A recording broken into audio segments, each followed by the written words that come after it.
মদ্যপান, ধূমপান ও মাদক সেবন স্বাস্থ্যের পক্ষে ক্ষতিকারক। সবার আগে অসংখ্য ধন্যবাদ জানাই। হঠাৎ সন্ধে আজ 30,000 সাবস্ক্রাইবার্স অতিক্রম করতে পেরেছে, শুধুমাত্র আপনাদের ভালোবাসায় এবং আপনাদের সহযোগিতায়। এবার আমাদের লক্ষ্য 50-এর ঘরে। কি আপনারা পাশে থাকবেন তো? ঠিক যেমন করে আমাদের পাশে আছেন। আশা রাখি ভবিষ্যতেও এভাবেই পাশে পাবো আপনাদের। আর বেশি কিছু বলছি না, সবাই লাইক, শেয়ার এবং সাবস্ক্রাইব করতে ভুলবেন না যেন। আজকের গল্পটি কেমন লাগলো কমেন্ট বক্সে অবশ্যই নিজের মতামত জানাতে ভুলবেন না। তাহলে শুরু করা যাক। হঠাৎ সন্ধ্যেতে আমরা বিভিন্ন ধরনের গল্প প্রচার করে থাকি, অলৌকিক, গোয়েন্দা, তন্ত্রমন্ত্র ইত্যাদি। অলৌকিক গল্পের আবহে আমরা দেখেছি সেখানে তন্ত্রমন্ত্র, ঝাড়ফুঁক, কালা জাদু ইত্যাদির ব্যবহার হয়ে থাকে। লেখক তার গল্পের রোমাঞ্চকর আবহ সৃষ্টির জন্যই এইগুলির ব্যবহার করে থাকেন। হঠাৎ সন্ধে কোনো রকম কোনো কুসংস্কারকে প্রশ্রয় দেয় না। আমাদের সমস্ত শ্রোতা বন্ধুদের কাছে নিবেদন, অনুগ্রহ করে গল্প শোনার আনন্দে এই গল্পগুলি গ্রহণ করুন। তারানাথ তান্ত্রিক লোকমুখে জনপ্রিয় এই নামের সৃষ্টি হয় 1940 সালে বিভূতিভূষণ বন্দ্যোপাধ্যায়ের হাত ধরে। তবে তিনি এই চরিত্রটি সমন্বিত দুটি ছোট গল্প লিখেছিলেন এবং এই গল্প দুটির মাধ্যমে তারানাথের তান্ত্রিক জীবনের সূচনা হয়। বিভূতিভূষণের মৃত্যুর পরে তার পুত্র তারাদাস বন্দ্যোপাধ্যায় স্মৃতির গহীন থেকে তুলে আনেন তারানাথকে। তার লিখনে রূপ পায় বাংলার সংস্কৃতির শিকড়ে থেকে যাওয়া এক অজানা ভুবন। তারানাথ চরিত্রটি বিপুল জনপ্রিয়তা পেতে শুরু করে। এই চরিত্রকে নিয়ে লেখা সমস্ত গল্পগুলি অলৌকিক, অস্বাভাবিক, রহস্য এবং জাদু বাস্তবতার উপর ভিত্তি করেই হয়ে থাকে। হঠাৎ সন্ধ্যেতে পূর্বেও আপনারা তারানাথ তান্ত্রিকের গল্প শুনেছেন। আজ আপনাদের ভালোবাসায় আবার ফিরেছে তারানাথ। আজ আপনি শুনবেন বিভূতিভূষণ বন্দ্যোপাধ্যায় ও তারাদাস বন্দ্যোপাধ্যায়ের অমর সৃষ্টি তারানাথ চরিত্রকে ঘিরে লেখক সুরজিৎ ঘোষের কলমে তারানাথ তান্ত্রিক ফ্যান ফিকশন, তারানাথ তান্ত্রিক ও অদ্ভুত মূর্তি রহস্য। আজকের গল্প পাঠে গল্পের সূত্রধর আমি সৌরভ, গল্পটির কলমে সুরজিৎ ঘোষ, প্রধান চরিত্রে তারানাথ ও রামপ্রসাদ। শুরু হচ্ছে আজকের নিবেদন, তারানাথ তান্ত্রিকের গল্প তারানাথ তান্ত্রিক ও অদ্ভুত মূর্তি রহস্য।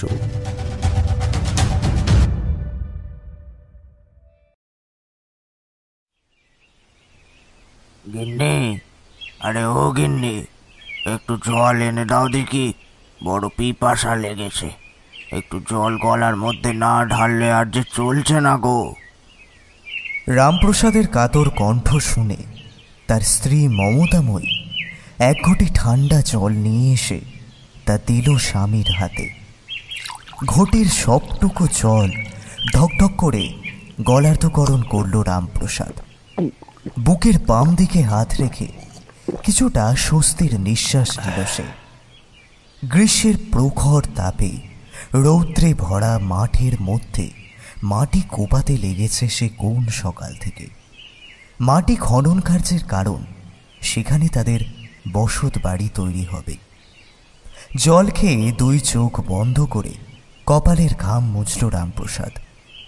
মমতাময়ী স্বামীর দিকে তাকিয়ে করুণ কণ্ঠে বলল, এই কি গো, তোমার শরীর ঠিক আছে তো? অসুস্থ বোধ করলে খানিকটা সময় একটু বিশ্রাম নাও না। একটানা এত পরিশ্রম করার কোনো প্রয়োজন নেই। এমনিতেই তোমার শরীরটা কিরকম দুর্বল রয়েছে।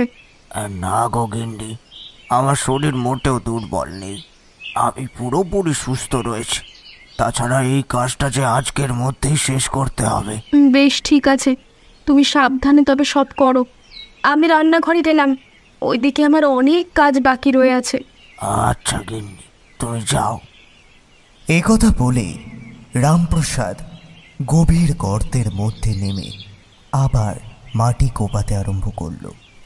আর মাটিতে আঘাত করার সাথে সাথেই ঝনঝন করে কিসের যেন একটা শব্দ হলো। পিছন ফিরে সেই স্থান থেকে চলেই যাচ্ছিল মমতাময়ী, কিন্তু ওই বিজাতীয় শব্দটা তার কানেও এসেছে।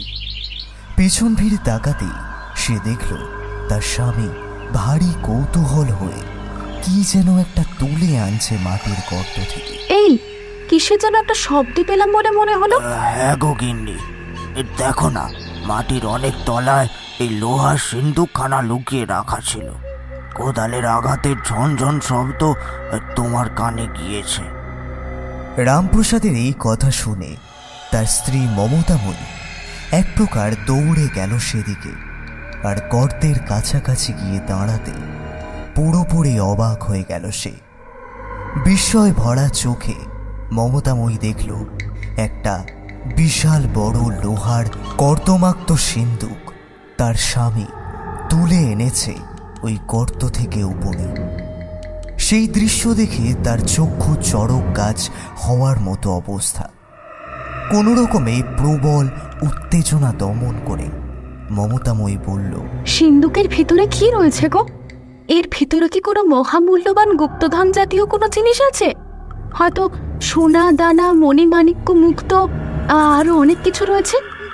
হে ভগবান, তবে কি এতদিনে তোমার করুণা হলো ঠাকুর? আমাদের দুঃখের দিন কি এবার শেষ হবে? ঠাকুর, ঠাকুর, তোমায় অসংখ্য ধন্যবাদ আমাদের গুপ্তধন দেওয়ার জন্য। আমরা একবেলা আধপেটা খেয়ে থাকি, তাতে কোনো আপত্তি নেই, কিন্তু আমাদের একমাত্র সন্তান, আমাদের ছোট্ট ছেলেটারও যে ভালো মন্দ পুষ্টিকর কিছু খাবার দরকার, তার মুখের গোড়ায় তুলে দিতে পারি না। এই দুঃখ কাউকে বলে বোঝানোর মতো নয়। হ্যাঁ গো, তুমি দাঁড়িয়ে আছো কেন? সিন্দুকের ঢাকনাখানা খোলো না, খুলে দেখো না তার ভেতরে কি রয়েছে। মমতাময়ীর এরকম মাত্রাতিরিক্ত উত্তেজনা দেখে রামপ্রসাদ খানিকটা ধমকের সুরে বলল, গিন্নি, তুই এখনই এতটা ব্যাকুল হয়েও না তো। বেশি লোভ কিন্তু ভালো নয়। তুমি লোহার সিন্দুকখানা ধরো, আমি ঘরের ভিতর থেকে ভারী কিছু নিয়ে এসে এর উপর আঘাত করি, নাহলে এই জিনিসটা মোটেও খোলা যাবে না। মমতাময়ী এবার চুপ করে সেই লোহার কাদামাখা সিন্দুকখানা ধরে বসল। আর রামপ্রসাদ হন্তদন্ত হয়ে চলে গেল সোজা ঘরের ভেতর। মাত্র স্বল্প কিছুটা সময় বাদে ঘরের ভেতর থেকে একটা ভারী পাথরের টুকরো এনে গায়ের জোরে সেই সিন্দুকের উপর জোরালো আঘাত করতে থাকল রামপ্রসাদ।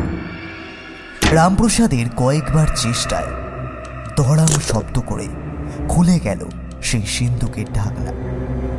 স্বামী স্ত্রী দুজনেই ব্যাকুল উত্তেজনার সাথে ঢাকনা খুলে দেখল তার ভেতর একটা কালো কুচকুচে কাপড়ে মোড়া কিছু একটা জিনিস রাখা আছে। আর সেই সিন্দুকের ভেতর ছড়িয়ে ছিটিয়ে রয়েছে কিছু শুকনো বহুকাল আগের বাসি ফুল। সিন্দুকের ঢাকনা খোলা মাত্রই একটা পিটকেল গন্ধ এসে যেন ঝাপটা মারল তাদের নাকে। মমতাময়ী নাকে কাপড় চাপা দিয়ে একটু কৌতূহলে সুরে বলল, ইস, কি বাজে একটা পচা বিশ্রী গন্ধ। হ্যাঁ গো, ওই কালো কাপড়ের মধ্যে মোড়া কি রয়েছে বলো দেখি। জানি না গিন্নি, দাঁড়াও দেখছি। এই কথা বলে রামপ্রসাদ এবার সেই কালো কাপড়ের আচ্ছাদন খুলে বের করে আনল একটা পাথরের অদ্ভুত দর্শন বিচিত্র মূর্তি। সেই কালো পাথরের মূর্তিটা কিছুটা মানুষের মতো দেখতে হলেও তার দেহের অর্ধেক অংশ হিংস্র পশুর ন্যায়। মূর্তির 4 হাত ও 2 পা। প্রত্যেকটা হাতের ও পায়ের অগ্রভাগে থাকা আঙুলের মধ্যে বিরাজমান লম্বা লম্বা ধারালো তীক্ষ্ণ বাজ পাখির মতো নখ। মূর্তির 1টি নয়, 2টি নয়, বরং 3টি চোখ বিদ্যমান। সেই চোখের জায়গায় অক্ষি কোটরের মধ্যে গাঁথা রয়েছে লাল টকটকে কোনো পাথর। সেই পাথর থেকে ক্রমাগত বেরিয়ে আসছে এক উজ্জ্বল লালচে আলোর জ্যোতি। মূর্তির গলায় রয়েছে নরমুণ্ডের মালা। এর থেকে বেশি আর কিছু বুঝতে পারল না রামপ্রসাদ। সেই কালো কুচকুচে কাপড়ের মধ্যে থেকে পাওয়া গেল আরও একটা জিনিস, এক বহু প্রাচীন কালের কোনো অজানা ভাষায় লেখা পুঁথি গ্রন্থ। কিন্তু সেই পুঁথির ভাষা বোঝার দক্ষতা রামপ্রসাদ কিংবা তার স্ত্রীর ছিল না। শুধুমাত্র তাদেরই নয়, বলা যেতে পারে সেই সমগ্র তল্লাটের মধ্যে এমন কোনো শিক্ষিত পণ্ডিত ব্যক্তি নেই যে ওই পুঁথির মধ্যে বর্ণিত দুর্বোধ্য ভাষার পাঠোদ্ধার করতে পারে। মমতাময়ী কপালে হাত ঠেকিয়ে প্রণামের ভঙ্গিমায় বলল, হে ভগবান, এই ঈশ্বর স্বয়ং নিজে আবির্ভূত হয়েছেন আমাদের বাড়িতে। হে ভগবান, তোমার এত করুণা প্রভু। কই গো তুমি শুনছো? আমি বলি কি, মূর্তি বরং আমরা আমাদের বাড়ির ঠাকুরের সিংহাসনে প্রতিষ্ঠা করব। দেখবে ঈশ্বর আমাদের মঙ্গল করবে। হ্যাঁ গো গিন্নি, তুমি যথার্থ বলেছ। সত্যি, ভগবান যখন আমাদের বাড়িতে নিজে থেকে এসেছেন, তখন তাকে অবহেলা করা মোটেও উচিত কাজ হবে না।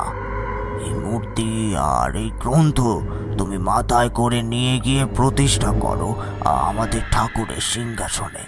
রামপ্রসাদ এবং তার স্ত্রী মমতাময়ী অনেকক্ষণ যাবৎ কথাবার্তা শুনে ঘরের ভেতর থেকে এবার বেরিয়ে এলেন রামপ্রসাদের বৃদ্ধা মা ভুবনেশ্বরী দেবী।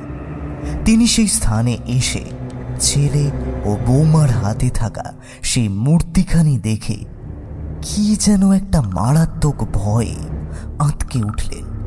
তার চোখ মুখ জুড়ে যেন বয়ে গেল বিদ্যুৎ তরঙ্গ। তিনি কম্পিত স্বরে বললেন, না, এই মূর্তি ভুলেও ঘরে নিয়ে যাস না তোরা। সর্বনাশ হয়ে যাবে, একেবারে অনর্থ হয়ে যাবে। এই মূর্তি কোনো সাধারণ মূর্তি নয়। এই মূর্তির মধ্যে কি ভীষণ রকমের একটা উগ্রতা রয়েছে, তা তোরা দেখতে পাচ্ছিস না? রামপ্রসাদ, আমি তোকে বারবার করে বারণ করছি, এই মূর্তি তুই বাড়ির ভেতর ঢোকাস না বাবা। রামপ্রসাদ তার বৃদ্ধা মায়ের কথায় খুব একটা গুরুত্ব দিল না। মায়ের বয়স হয়েছে কিনা তাই হয়তো সে ভেবে বলল, মা, তুমি এমন রোদে গরমে ঘরের বাইরে বের হতে গেলে কেন? এটা দেবতার মূর্তি। এই মূর্তি ঘরে প্রতিষ্ঠা করলে আমাদের সুখ সম্পত্তি ফিরে আসবে। তাই এই মূর্তি আমি ঘরেই প্রতিষ্ঠা করব। তাছাড়া এটা আমরাই তো খুঁজে পেলাম, বলো? আমি কিন্তু তোকে বারণ করলাম রামপ্রসাদ, তুই আমার কথাটা শুনলি না তো। পরবর্তীকালে যখন ভয়ানক কোনো বিপদে পড়বি, তখন বুঝবি যে মাটি কি জন্য বারণ করেছিল তোকে। আমার মনে হচ্ছে এইটা মোটেও কোনো সাধারণ মূর্তি নয়। এই মূর্তি ঘরে প্রতিষ্ঠা করে না রে বাবা। তুই আমার কথা শুনলে হয়তো ভালো করতিস। মায়ের কথা পুরোপুরিভাবে অগ্রাহ্য করে রামপ্রসাদ সেই মূর্তিখানা মাথায় তুলে নিয়ে ঘরের ভেতর প্রবেশ করল। এই দৃশ্য দেখে সীমাহীন ভয়ে বুক কেঁপে উঠল ভুবনেশ্বরী দেবীর। তার মনের মধ্যে কি যেন একটা অশনি অশুভ ভয় জন্ম নিয়ে গ্রাস করল তার হৃদয়কে।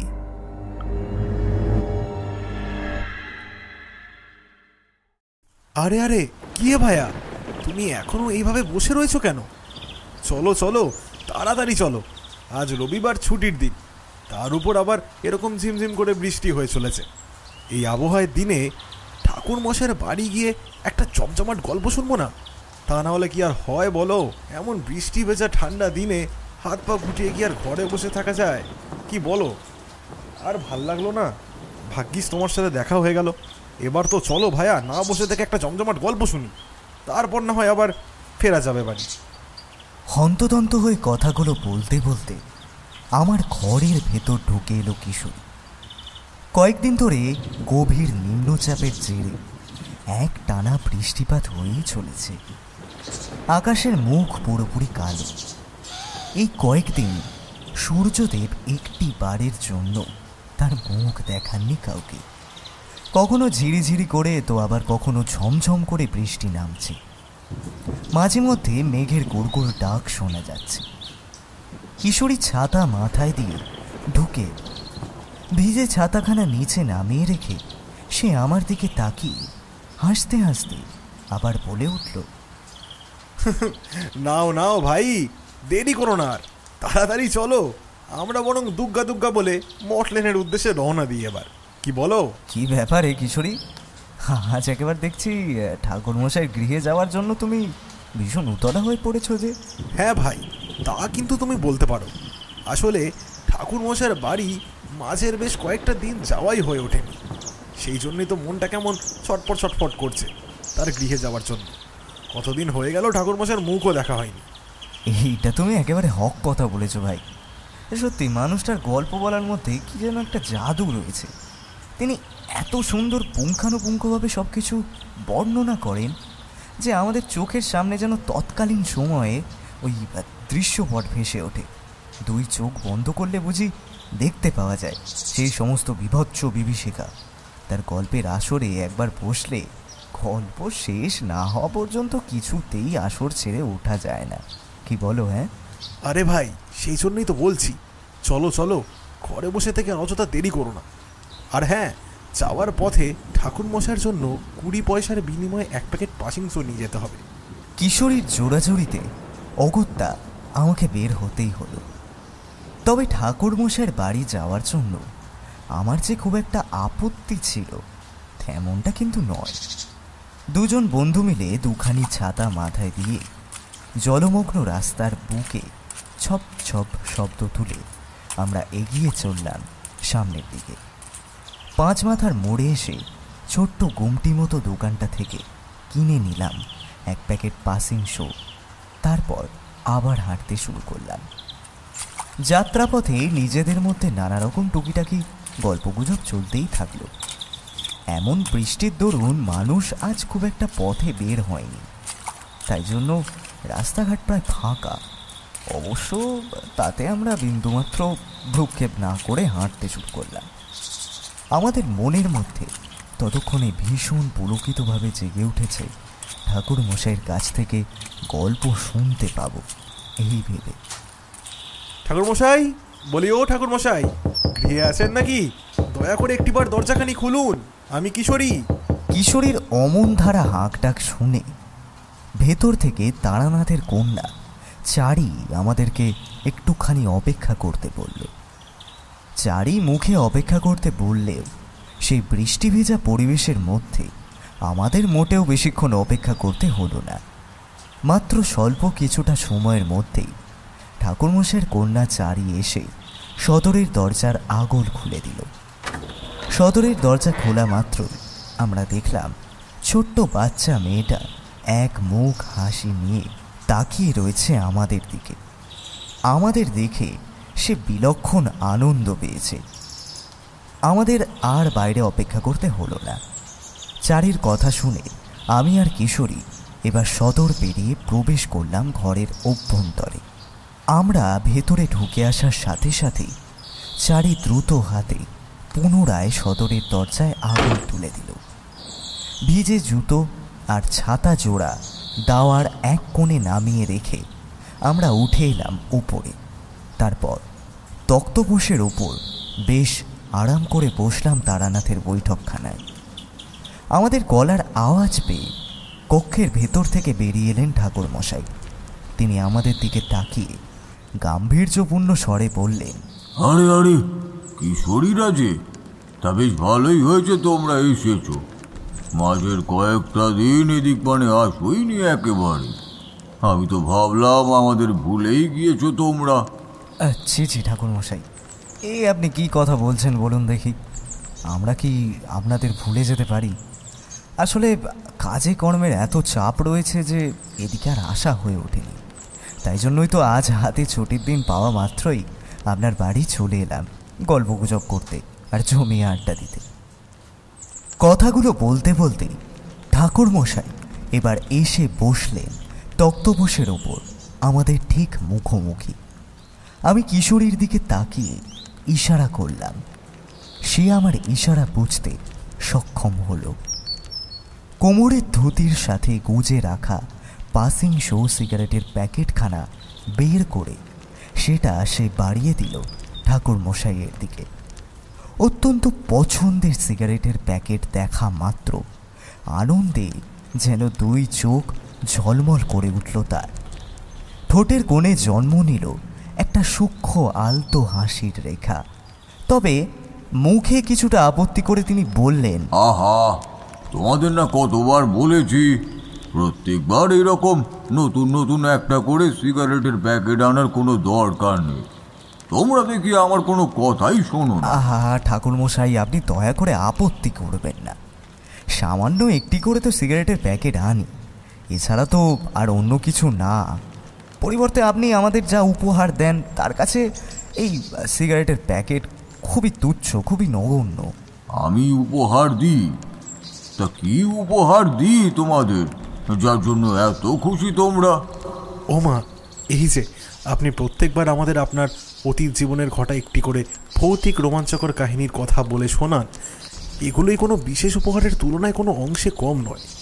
আপনি আমাদের সাদামাটা ধূসর জীবনকে রঙিন করে তুলেছেন আপনার গল্প বলার জাদুতে। আপনার মুখ থেকে সেই সমস্ত কাহিনী শুনবো বলেই তো প্রতিবার এমন ধারা নানান প্রাকৃতিক দুর্যোগ অগ্রাহ্য করে অমান্য করে দৌড়ে আসি আপনার বাড়িতে, কেবলমাত্র ওই গল্প শোনার লোভে। নিন ঠাকুরমশাই, এই সিগারেটের প্যাকেটখানা একবার নিন, আর আপত্তি করবেন না। কিশোরীর কথা শুনে ঠাকুরমশাই এবার প্রসন্ন চিত্তে তাকালেন আমাদের দিকে। তারপর একটা চওড়া হাসি হেসে কিশোরীর হাতের তালু থেকে তুলে নিলেন সেই সিগারেটের প্যাকেটখানা। ইতিমধ্যেই চারি রান্নাশালার ভেতর থেকে বেরিয়ে এসে আমাদের জন্য 3 পেয়ালা চা রেখে গেল। 1 পেয়ালা চা আমি কিশোরীর দিকে বাড়িয়ে দিয়ে একটা দিলাম ঠাকুরমশাইকে, আর একটা আমি নিজে নিলাম। চায়ের উষ্ণ ধুমায়িত পেয়ালায় মৃদু ফুঁ দিয়ে লম্বা চুমুক বসালাম। পরম তৃপ্তিতে আমার 2 চোখের পাতা যেন বন্ধ হয়ে এলো। তারানাথও বেশ তৃপ্তি সহকারে চা পান করছিল। তা কি হে কিশোরী, এবার তোমাদের একখানা বেশ জব্বর গোছের গল্প বলে শোনাতে হবে কি, তাই তো? ঠাকুরমশাইয়ের এই কথা শুনে আমি এবং কিশোরী আমরা একে অপরের প্রতি চোখ চাওয়াচাই করলাম। এই যে দেখি মেঘনা চাইতেই জল। কিশোরীটা চিরকাল বরাবর বড় অধৈর্য প্রকৃতির। সে এক প্রকার লাফিয়ে বলে উঠল, তাহলে তো খুবই ভালো হয় ঠাকুরমশাই, তবে আর দেরি করছেন কেন? বেশ জমজমাট গোছের একটি কাহিনী বলুন না দেখি, যা শুনে আমাদের মন যেন একেবারে ভরে যায়। আপনার বাড়ির আশা সার্থক হয়ে যাবে তাহলে। নিন নিন, আর ধৈর্য ধরতে পারছি না, এবার শুরু করুন না ঠাকুরমশাই, বসে আছি তো অনেকক্ষণ ধরে। নিন নিন, বলুন বলুন। কিশোরীর এই কথা শুনে ঠাকুরমশাই একটু ব্যাকুল হয়ে পড়লেন। আমাদের এত উৎসাহ দেখে ঠাকুরমশাইয়ের গল্প যেন বেরিয়ে আসতে চাইছে। আমরা তা বিলক্ষণ বুঝলাম। ঠাকুরমশাই পাসিং শো সিগারেটের প্যাকেট খুলে একটা সিগারেট বের করে তার ঠোঁটের দুই ফাঁকে চেপে ধরলেন। তারপর ফস শব্দে একটা দেশলাই কাঠি জ্বালিয়ে তাতে আগুন ধরালেন। সিগারেটে লম্বা টান দিয়ে নাক ও মুখের মাধ্যমে কল কল করে অফুরন্ত ধোঁয়া শূন্যের মাঝে ছেড়ে তিনি বেশ কিছুটা সময় ভাবনা চিন্তা করে একটা কাহিনীর কথা মনে পড়তে তিনি বলে উঠলেন, আজ আমি তোমাদের যে কাহিনীর কথা বলবো বলে মনস্থির করেছি তা আজ থেকে বহু বহু বছর আগের আমার অতীত জীবনের একেবারে প্রথম দিকে ঘটে যাওয়া একটা ঘটনা। অবশ্য ততদিনে আমি কিন্তু কাল ভৈরব কিংবা মধুসুন্দরী দেবীর দর্শন পেয়ে গিয়েছিলাম। তোমরা তো জানোই যে আমি বরাবরই ছিলাম একটু ভবঘুরে গোছের মানুষ। নানান সময় নানান জায়গায় ঘুরে বেরিয়েছি কেবলমাত্র ঈশ্বরের ওপর অপরিসীম ভরসা রেখে, এবং যাত্রাপথে যে সমস্ত বিপদগ্রস্ত মানুষদের সাথে আমার মোলাকাত হয়েছে আমি আমার সর্বশক্তি দিয়ে যথাসাধ্য চেষ্টা করেছি তাদের বিপদ থেকে উদ্ধার করতে। কোনো মানুষের বিপদের কথা একবার শুনলে তাকে সাহায্য করাই ছিল আমার মূল কর্তব্য। এই নির্দেশ ছিল আমার গুরুদেবের। আমি সর্বদা সবসময় আমার গুরুদেবের নির্দেশ অক্ষরে অক্ষরে পালন করে গেছি আজীবন। আমি এবং কিশোরী আমরা দুজনে একে অপরের বেশ কাছাকাছি গা ঘেঁষাঘেঁষি করে বসলাম। চায়ের শূন্য পেয়ালাগুলো নামিয়ে রাখলাম নিচে। ঠাকুর মশাই এবার বাইরের দিকে তাকিয়ে সিগারেটের ছাই আধ ভাঙা নারকেলের মালায় আঙুলের সামান্য চাপে ঝেড়ে ফেলে বলতে আরম্ভ করলেন আজকের কাহিনী। আমি সেবার হাঁটতে হাঁটতে গিয়ে পৌঁছেছিলাম ভবতোষপুর নামের এক গ্রামে। তোমরা তো জানো যে কোনো ভয়ানক অশুভ শক্তির সংস্পর্শে এলে আমি তার পূর্বাভাস পাই। আমার হৃদয়ের মধ্যে বেজে ওঠে এক ভয়ানক রকমের বিপদ ঘণ্টা। ভবতোষপুর নামের সেই গ্রামের বুকে প্রথম পা রাখার সাথে সাথেই আমি বুঝতে পারলাম যে এই গ্রামের কোনো এক জায়গায় নির্ঘাত কোনো ভয়ানক অপশক্তির বাসস্থান রয়েছে। তা না হলে আমার হৃদয় কখনোই এরকম অনুভূতি ছড়িয়ে পড়তো না। ভবতোষপুর গ্রামের একখানি বটগাছের শীতল ছায়ায় বেশ কিছুটা সময় বসলাম আমি খানিকটা জিরিয়ে নেবার জন্যই। আমার সঙ্গে থাকা ঝোলার মধ্যে বেশ কিছু পাকা ফল আর শুকনো চিড়ে গুড় বের করে তা খেতে লাগলাম ভগবানের উদ্দেশ্যে প্রণাম জানিয়ে। আগে নমস্কার, আপনি কি এই গ্রামে নতুন এসেছেন? আমি পেছন ফিরে তাকিয়ে দেখলাম একজন যুবতী নারী মাথা ভরা ঘোমটা টেনে কোমরে কলসি নিয়ে থমকে দাঁড়িয়েছে। খুব সম্ভবত আমাকে দেখে এবং আমার বেশভূষা দেখে খানিকটা কৌতূহলী হয়ে সে আমাকে এই প্রশ্নগুলো করেছে। আমি সেই রমণীর উদ্দেশ্যে গাম্ভীর্যপূর্ণ স্বরে বললাম, হ্যাঁ, আমি এই গ্রামে নতুন, আজই খানিকক্ষণ আগে এসেছি। কিন্তু তুমি কে মা? তুমি কি এই গ্রামেই থাকো? জল নিতে এসেছিলে বুঝি? সেই নারী আমার কথা শুনে সম্মতি সূচকভাবে উপর নিচে মাথা নাড়িয়ে বলল, আগে হ্যাঁ, আমার বাড়ি এই গ্রামে। আমি সামনের পুকুরে জল নিতে এসেছিলাম। আচমকা আপনার দিকে নজর গেল, তাই আপনাকে প্রশ্নখানা করলাম। তা তোমার নাম কি মা? আমার নাম দীপালি। আগে আপনি যদি কিছু মনে না করেন তাহলে আপনার পরিচয়টা কি জানতে পারি? আমার নাম তারানাথ চক্রবর্তী, তবে পঞ্চজনে আমায় তারানাথ তান্ত্রিক নামেই ডাকে।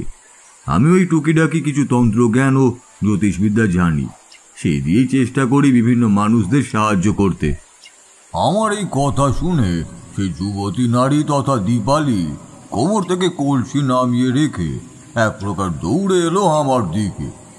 সে ঝুঁকে পড়ে আমায় প্রণাম করতেই যাচ্ছিল, কিন্তু আমি তাকে বাধা দিয়ে বললাম, ছিছি মা, এ তুমি কি করছো? আমি এমনিতেই তোমায় প্রাণ ভরে আশীর্বাদ করছি। ঈশ্বর যেন তোমার মঙ্গল করেন। লোকমুখে এতদিন ধরে আপনার অনেক নাম শুনেছি ঠাকুর মশাই। আপনি মানুষ নন, সাক্ষাৎ দেবতা। আজ আপনি আমাদের গ্রামে এসে এই গ্রামকে পুরোপুরি ধন্য করেছেন। আমরা বড় সৌভাগ্যবান যে আপনার পায়ের ধুলো আজ আমাদের গ্রামের মাটিতে পড়েছে। না না মা, এইভাবে বলো না। আমি যা সমস্ত কিছু করি সেগুলো সবই আমার কর্তব্য। আমি শুধু আমার কর্তব্যটুকুই পালন করি, এই যা। এইবার দীপালি মাটি ছেড়ে উঠে দাঁড়ালো। তারপর বেশ কিছুটা সময় চুপচাপ থেকে একটু ভাবনা চিন্তা করে বলল, ঠাকুরমশাই, আপনি আমার সাথে এক জায়গায় যেতে পারবেন? সেখানে বেশ কিছুদিন ধরে একের পর এক নানা রকম অঘটন ঘটে চলেছে। আমার ব্যক্তিগত মতে সেই ঘটনাগুলো কোনো না কোনো অতি অলৌকিক বিষয়ের সাথে জড়িত আছে। আপনি যদি একবার আমার সাথে সেই স্থানে যেতেন তাহলে সত্যি বড় উপকৃত হতাম। দীপালির এই কথা শুনে আমার কপালে একবার চিন্তার চওড়া ভাঁজ পড়ল। আমি তার দিকে তাকিয়ে চিন্তিত কণ্ঠে জিজ্ঞাসা করলাম, কি ব্যাপার বলো তো দীপালি? তুমি কোন স্থানে আমাকে নিয়ে যেতে চাইছো? আপনি ঠাকুরমশাই বেশি দূরে নয়, এই সামনেই আমাদের পাড়ার একজনের বাড়িতে। সেই গৃহকর্তার নাম রামপ্রসাদ আর তার স্ত্রী মমতাময়ী। মমতাময়ী প্রায় বয়সে আমার মতোই। আমার ঘরে যেমন একটা বাচ্চা মেয়ে রয়েছে, তার ঘরে রয়েছে একটা বাচ্চা ছেলে। আমি এবং মমতাময়ী একে অপরের ঘনিষ্ঠ বান্ধবী। কিন্তু তার সংসারে হঠাৎ করেই ঘনিয়ে এসেছে কালো অশুভ বিপদের ছায়া।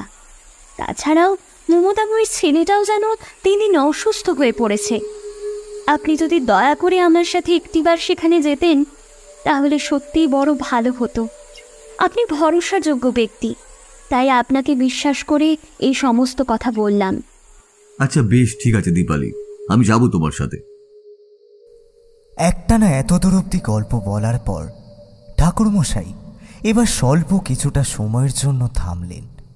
কিন্তু তার কথা বলা থামতে না থামতেই কিশোরী ব্যাকুলভাবে জিজ্ঞাসা করল, এরপর এরপর কি হলো ঠাকুরমশাই?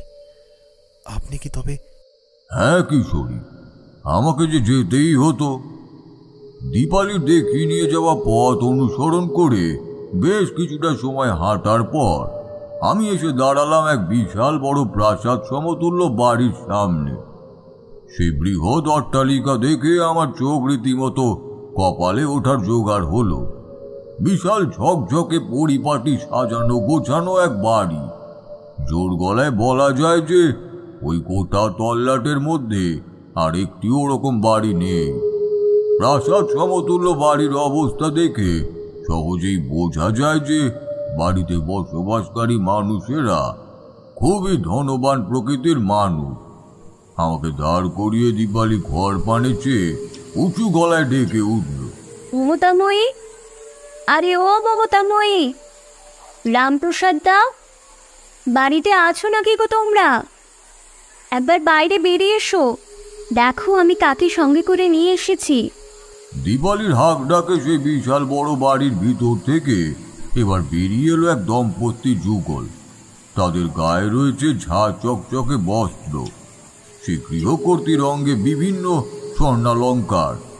বাড়ির গৃহকর্তা অর্থাৎ রামপ্রসাদ কয়েক মিনিট আমায় ভালোভাবে দেখে নিয়ে বলল, হ্যাঁ গো দীপালি বৌদি, ইনি কে? এনাকে তো ঠিক চিনলাম না। ইনি হলেন সেই সুবিখ্যাত তারানাথ তান্ত্রিক, যার কথা বহু মানুষের মুখ থেকে শোনা যায়। এনাকে নিয়ে কতজন কত কথা বলে। আজ আমি জল আনতে গিয়েছিলাম আর আসার পথে এনার সাথে দেখা হলো। আমাদের বড় সৌভাগ্য গো রামপ্রসাদ দা, সেই জন্যই তো ঠাকুরমশাই স্বয়ং আমাদের গ্রামে এসেছেন। আমি তোমাদের অবস্থার কথা বলে ঠাকুরমশাইকে নিয়ে এসেছি তোমাদের গৃহে। আমার মনে হয় তোমাদের বাড়ি জুড়ে যে অশুভ অমঙ্গলের কালো ছায়া ঘনিয়ে এসেছে, তার থেকে যদি তোমাদের কেউ মুক্তি দিতে পারেন তাহলে সেটা হলেন একমাত্র এই ঠাকুরমশাই। রামপ্রসাদের স্ত্রী মমতাময়ী এবার সিঁড়ি বেয়ে নিচে নেমে এসে আমার পায়ের ধুলো মাথায় নিয়ে কাতর কণ্ঠে বলল, ঠাকুরমশাই, আমরা বড় বিপদে পড়েছি ঠাকুরমশাই, আপনি আমাদের রক্ষা করুন। আমাদের একমাত্র ছেলে সুনীল ভীষণ রকমের অসুস্থ হয়ে পড়েছে। আর আমার আশঙ্কা করেছি যে তার এই অসুস্থতার পেছনে কোনো না কোনো অতিলৌকিক অতি প্রাকৃত বিষয় জড়িত রয়েছে।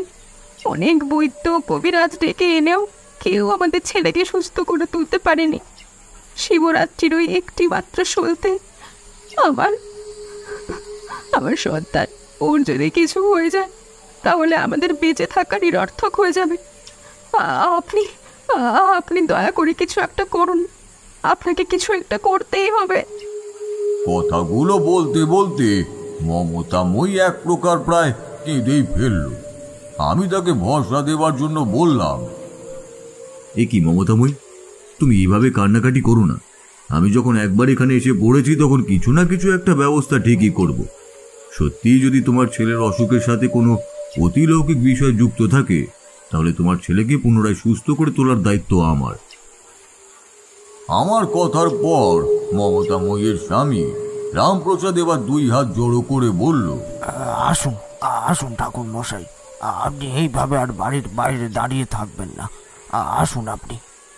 ঠিক আছে, এখন তাহলে আমি আসছি গো মমতাময়ী, আবার পরে আসবো না হয়। এই কথা বলে দীপালি পিছন ফিরে চলেই যাচ্ছিল। ঠিক এমন সময় মমতাময়ী তার 2 হাত জড়িয়ে ধরে বলল, আজ তুমি আমাদের জন্য যা উপকার করলে দীপালি, তা আমি কোনো দিনও ভুলতে পারবো না। যতদিন বেঁচে থাকবো ততদিন তোমার কাছে কৃতজ্ঞ হয়ে থাকবো। আহা, এভাবে বলছো কেন? আমি কি সুনীলের কেউ হই না? ওর ভালো চেয়ে যদি এইটুকু করি তাতে আবার কৃতজ্ঞতা জানানোর কি আছে? কৃতজ্ঞতা, ধন্যবাদ এই সমস্ত নিজেদের মানুষের কাছে বলতে নেই। যাও যাও, ঠাকুরমশাইকে নিয়ে গিয়ে বাড়ির ভেতরে যাও।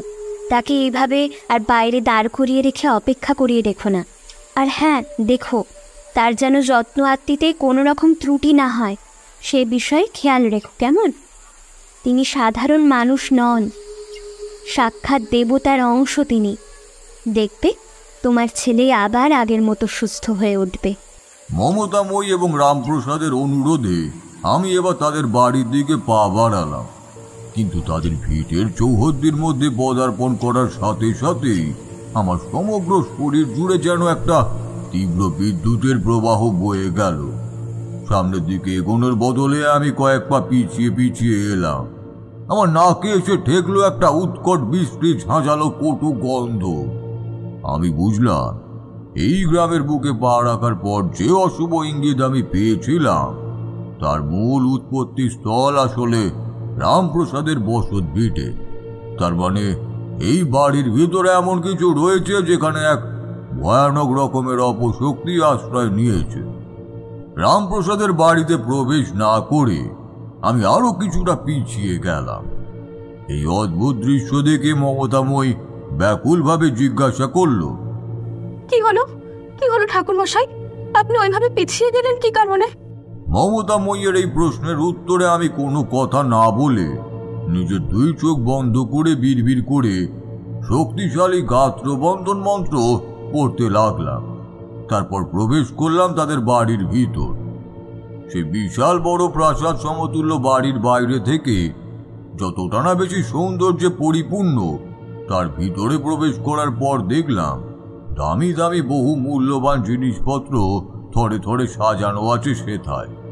আমি রামপ্রসাদের দিকে তাকিয়ে জিজ্ঞাসা করলাম, আচ্ছা রামপ্রসাদ, এই এত বড় বাড়ি দেখি বুঝতে পারছি যে তোমাদের অবস্থা যথেষ্টই ভালো। তা তুমি কি কোনো সম্ভ্রান্ত বনেদি পরিবারের ছেলে নাকি? না মানে আমি বলতে চাইছি যে তোমার পূর্বপুরুষেরা কি এই তল্লাটের কোনো নাম করা ধনবান ব্যক্তি ছিলেন? আগে না ঠাকুর মশাই, আপনি যেরকমটা ভাবছেন সেরকম কোনো ব্যাপার নয়। আমার পিতা কিংবা কোনো পূর্বপুরুষ মোটেও কোনো ধনবান ব্যক্তি ছিলেন না।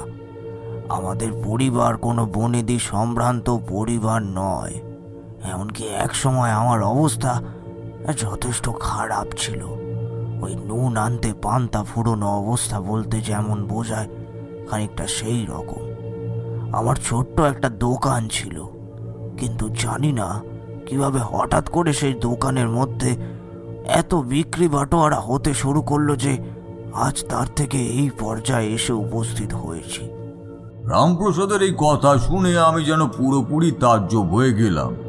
আমি বিস্ময় ভরা কণ্ঠে তার উদ্দেশ্যে বললাম, এই তুমি কি বলছো হে রামপ্রসাদ?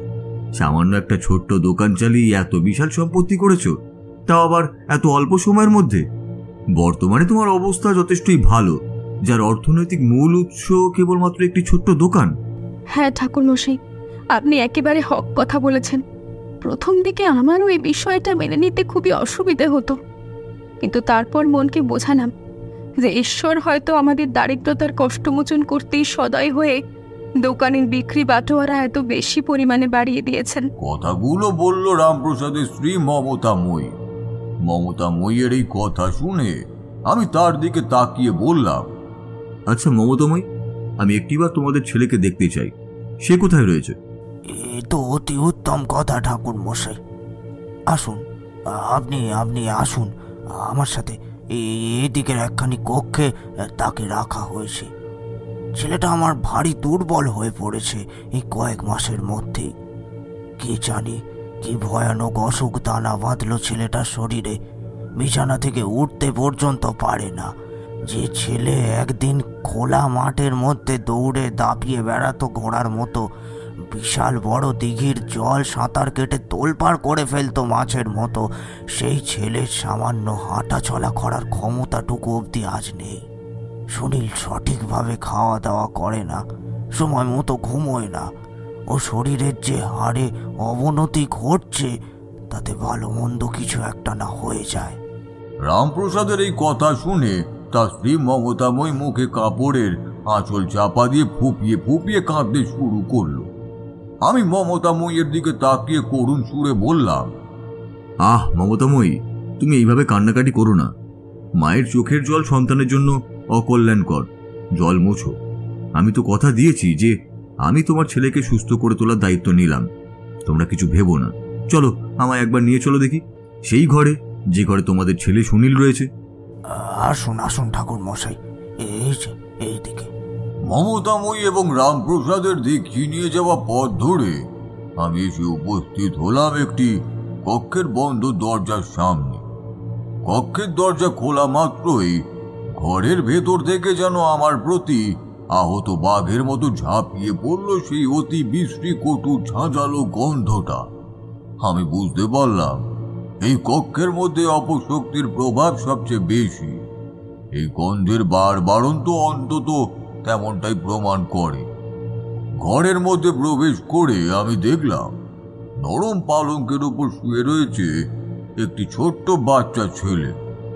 অঘরে অকাতরে ঘুমাচ্ছে সে, তবে তার অবস্থা সত্যি শোচনীয়। সুনীলের যথেষ্ট শারীরিক অবনতি ঘটেছে। দেহ যেন এক প্রকার মিশে গেছে বিছানার সাথে। হাত পা সরু সরু হয়ে গিয়েছে, সমগ্র শরীর শীর্ণ, মাথা চুল উঠে চকচকে টাক পড়ে গিয়েছে, গাল ভেতরে ঢুকে গেছে। মমতাময়ী অপলক দৃষ্টিতে ছেলের মুখের পানে চেয়ে থেকে বলতে শুরু করলো, দেখেছেন ঠাকুর মশাই, কি অবস্থা হয়েছে আমার ছেলের। এরপরেও আপনি বলবেন যে আমি কান্নাকাটি করব না? আপনি নিশ্চয়ই বুঝতে পারছেন যে একজন অসহায় মায়ের ভেতর ঠিকই ঝড় উঠতে পারে। রোজ রোজ প্রতিনিয়ত একমাত্র ছেলের এমন অবস্থা চোখের সামনে দেখে কয়েকদিন ধরে একেবারে ঘুমাচ্ছিল না সুনীল। তাই জন্য কবিরাজ মশাই ওকে ঘুমের পথ্য দিয়ে গিয়েছেন। সেই ওষুধ খেয়ে আজ একটু ঘুমোচ্ছে ছেলেটা। মমতাময়ীর এই কথায় আমি আর কিছুই বললাম না, কেবলমাত্র সুনীলের মাথায় হাত বুলিয়ে দিলাম বেশ কয়েকবার। দু চোখ বন্ধ করে কাল ভৈরবের উদ্দেশ্যে প্রার্থনা করলাম যাতে তিনি যত তাড়াতাড়ি সম্ভব ছেলেটাকে সুস্থ করে দেন, এই কামনা করলাম।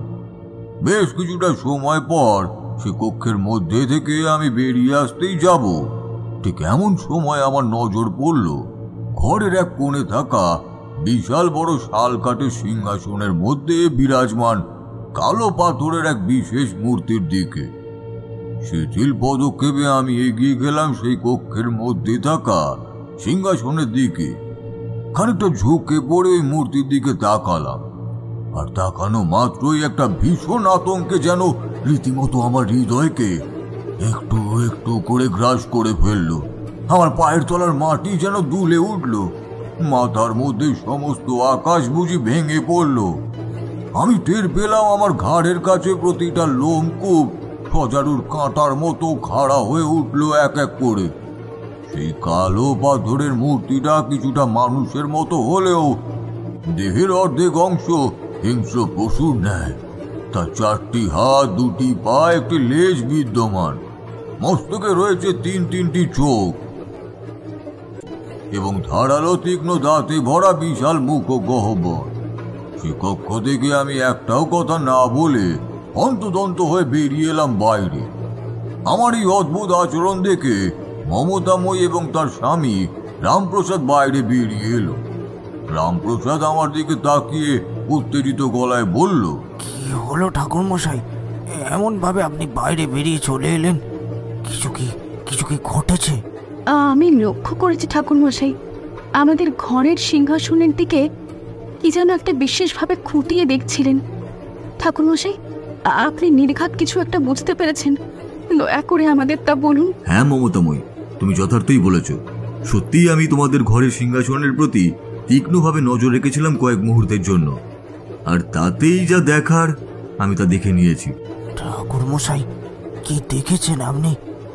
আপনার গলার স্বর এমন অদ্ভুত লাগছে কেন? একটু বলুন না আমাদের, কি দেখলেন আপনি? ওই মূর্তিতে কি দেখলেন?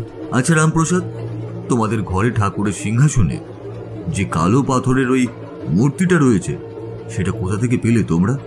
তোমরা কি জানো ওই মূর্তি আসলে কোন দেবতার?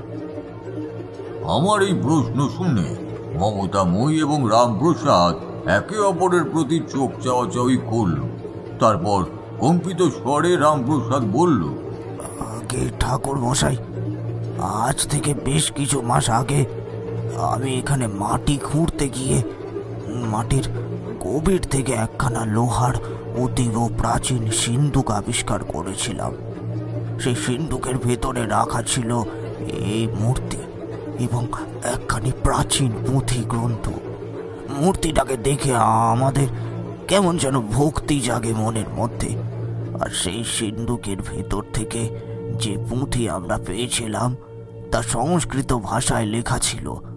সেই ভাষা আমরা পড়তে জানি না, তাই কি আর করণীয়? দেবতা যখন নিজে থেকে আমাদের ভিটেতে হাজির হয়েছেন, তখন তাকে প্রতিষ্ঠা করা ছাড়া কি আর আমাদের অন্য উপায় ছিল? আমি আর আমার স্ত্রী মাথায় করে নিয়ে গিয়ে তাকে প্রতিষ্ঠা করলাম আমাদের ওই ঠাকুরের সিংহাসনে। আচ্ছা আচ্ছা রামপ্রসাদ, সেই পুঁথিখানা কি এখনো তোমাদের কাছে রয়েছে? আমায় একবার দেখাতে পারবে সেই পুঁথিটা?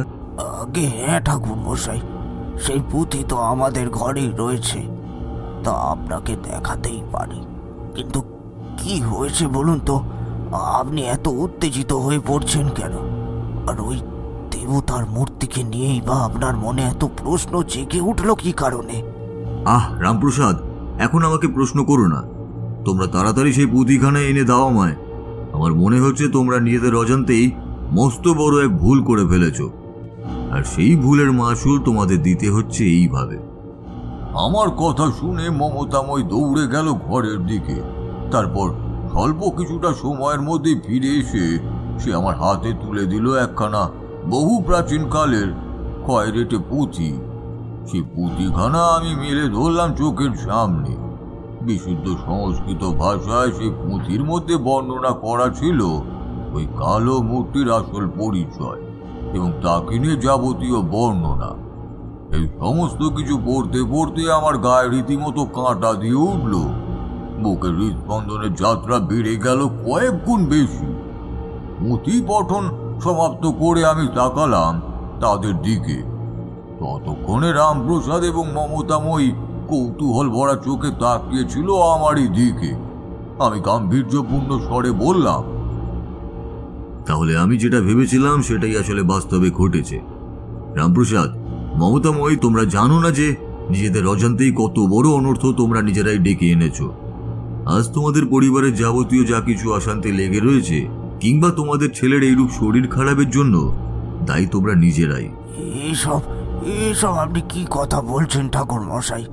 আপনার কথার অর্থ আমি যে বুঝতে পারছি না। দয়া করে একটু খোলসা ভাবে বলুন। আমরা যে কিছুই বুঝতে পারছি না। তোমরা দেবতার মূর্তি হিসাবে যাকে ঘরে নিয়ে গিয়ে সিংহাসনে প্রতিষ্ঠা করে পুজো করে চলেছ ভক্তি ভরে প্রতিদিন, সে আদেও কোনো দেবতা কিংবা দেবীর বিগ্রহ নয়। ওটা আসলে এক ভয়ানক অপদেবতার মূর্তি। প্রথমবার সেই মূর্তি দেখার পরই আমার সন্দেহ জেগেছিল মনের মধ্যে, আর এখন এই পুঁথি গ্রন্থ পড়ে সেই বিষয় শতভাগ নিশ্চিত হলাম। তোমরা বড় মূর্খামির কাজ করেছ। কোনো কিছু না জেনে না বুঝে এইভাবে মূর্তি ঘরের ভেতরে নিয়ে গিয়ে পূজা অর্চনা করে এই অপদেবতাকে আহ্বান করেছ। এই অপদেবতা কোনো সাধারণ অপদেবতা নয়। এই অপদেবতাকে যে বা যারা পুজো করে, অপদেবতা তাদের পুজোয় সন্তুষ্ট হয়ে সেই ব্যক্তিকে বিপুল পরিমাণ অর্থ ধনসম্পদ প্রদান করে এবং পরিবর্তে তিনি কেড়ে নেন একের পর এক জীবন্ত প্রাণ। এই কারণে মাত্র কয়েক মাসের মধ্যে তোমাদের ছোট্ট দোকানে এত আয় উন্নতি ঘটে এবং তোমরা নুন আনতে পান্তা ফুরানোর মতো অবস্থা থেকে আজ বিলাসবহুল জীবনযাপনের পর্যায়ে এসে পৌঁছাও। আসলে এইসব কোনো দেবতার আশীর্বাদ ছিল না, আশীর্বাদ ছিল এই ভয়ানক অপদেবতার। আমার এই কথা শুনে মাথায় হাত দিয়ে মেঝের ওপর ধপ করে বসে পড়ল রামপ্রসাদ। বুক চাপড়ে কাঁদতে কাঁদতে মমতাময়ী বলল, ওগো, আমাদের একে সর্বনাশ হয়ে গেল গো। আমরা নিজেদের কবর আমরা নিজেরাই খুঁড়েছি। হায় ভগবান, হয়তো এই জন্যই বলে বড়দের কথা শুনতে হয়। সেদিন তোমার মা বারবার করে বারণ করেছিলেন, কিন্তু আমরা তার কথা বিন্দু মাত্র গুরুত্ব দিইনি। তিনি আমাদের বলেছিলেন এই মূর্তি যেন আমরা ঘরের ভেতর না প্রবেশ করাই, কিন্তু তার কথা আমরা না শুনে যে কি মস্ত বড় ভুল করেছি তা আজ বুঝতে পারছি। হারে হারে, কে তোমাদের বারণ করেছিল মমতাময়ী যে এই মূর্তি তোমরা যেন ঘরের ভেতরে না ঢোকাও সে বিষয়? আগে ঠাকুর মশাই, আবার শাশুড়ি মা। তিনি এই মূর্তি প্রথমবার দেখার পরেই ভীষণ রকম ভয় পেয়ে গিয়েছিলেন আর আমাদেরকে বারণ করেছিলেন এই মূর্তি যেন আমরা ঠাকুরের সিংহাসনে প্রতিষ্ঠা না করি, কিন্তু আমরা তার কোনো কথাই শুনিনি। এখন বুঝতে পারছি তিনি আসলে ঠিকই বলেছিলেন। আর আর এই জন্যই বোধহয় এই মূর্তি আমাদের বাড়িতে প্রতিষ্ঠা করা মাত্র 1 সপ্তাহ পরেই আমার শাশুড়ি মা মারা যান। এই মূর্তি প্রতিষ্ঠা করার পরেই আমাদের আয় উন্নতি এত বেড়ে যায় হঠাৎ করে। এই কথা অবশ্য আমরা এর আগে কখনো ভেবে দেখিনি, কিন্তু আজ আপনার বলা কথাগুলো শুনে 2 2 4 করতে যেন সুবিধা হলো। ঠাকুরমশাই, ও ঠাকুরমশাই, তবে এবার কি এই অপদেবতার মূর্তি আমাদের ছেলেরও প্রাণ কেড়ে নেবে? আপনি দয়া করে কিছু একটা করুন ঠাকুরমশাই, কিছু একটা করুন আপনি দয়া করে। ওই একমাত্র ছেলে আমাদের, ওর যদি কিছু হয়ে যায় তাহলে আমরা যে পুরোপুরি শেষ হয়ে যাব। আমাদের এই ধন দৌলত সম্পত্তি টাকা পয়সা কিচ্ছু চাই না। আমার শুধু আমাদের ছেলেকে সুস্থ স্বাভাবিক অবস্থায় আবার আগের মতো ফিরে পেতে চাই, আবার আগের মতো ফিরে পেতে চাই। ঠাকুর মশাই, মমতাময়ী একেবারে যথার্থ বলেছে। আমাদের এই সমস্ত টাকা পয়সা ধন সম্পত্তি কিচ্ছু চাই না। আমরা শুধুমাত্র আমাদের ছেলেকে ফিরে পেতে চাই। আপনি যে কোনো উপায় তাকে সুস্থ করে তুলুন। কিছুতেই ওই অপদেবতার শিকারে পরিণত হতে দেবেন না। আমরা নিজেদের অজান্তে যে ভুল করেছি সেই ভুলের মাসুল আমার মা দিয়েছেন নিজের প্রাণের বিনিময়ে। আমি চাই না এবার সে ভুলের মাসুল দিক আমার একমাত্র সন্তান। আমি চাই না। একটানা এত দূর অব্দি গল্প বলার পর ঠাকুর মশাই এবার স্বল্প কিছুটা সময়ের জন্য একটু থামলেন। তার 2 চোখের মনি কেমন যেন অস্থির হয়ে উঠেছে। তার শরীরের মধ্যে ছড়িয়ে পড়েছে একটা তীব্র চঞ্চল।